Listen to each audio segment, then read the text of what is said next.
So for today, everyone, I'm going to support my leaders on their L113 graduation day.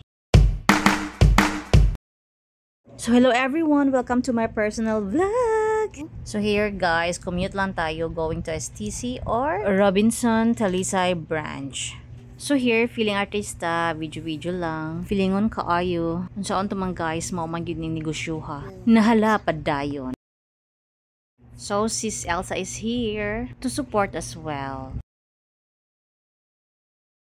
So ito yung mga snacks na piniprepare nila, mga kakanin which is very delicious. Sarap balik-balikan. And of course, the coffee, di dyan na mawala. Because coffee is life. So si Aling maliit perting kaon. Kain muna daw before mag-start. Ang blooming naman ng couple na to Hi Sis Sinel and Bro Patrick. Here si Siskon beside me with her family and very cute little boy like my baby Luke. So we're here in the place and all the guests are in the back. But some are hindi pa dumadating. And the countdown.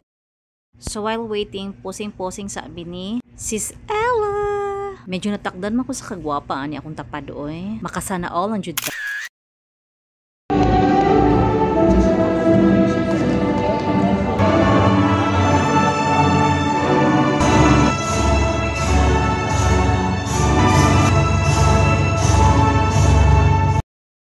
You have been equipped and empowered to do God's will. Yeah, congratulations to all these leaders and disciples.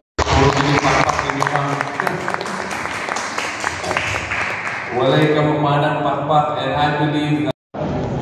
And then bounce forward, siya, do the work. Okay? So we're not yet done. This is just an introduction.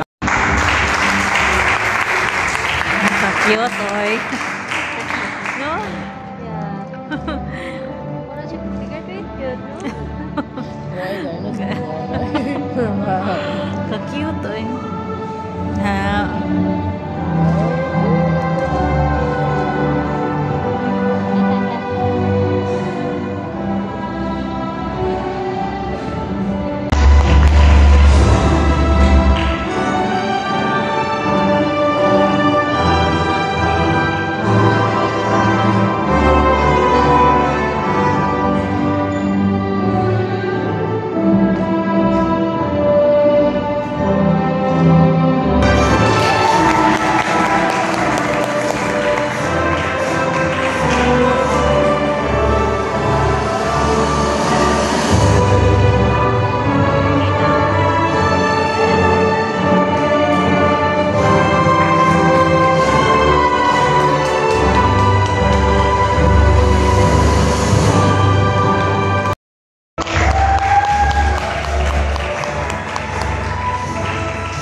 Her preaching through the gospel, displaying her ability to explain the gospel of Jesus clearly.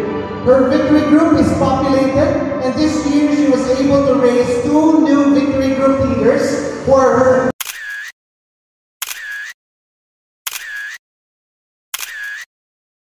Salamat sa pagtanaw and congratulations again.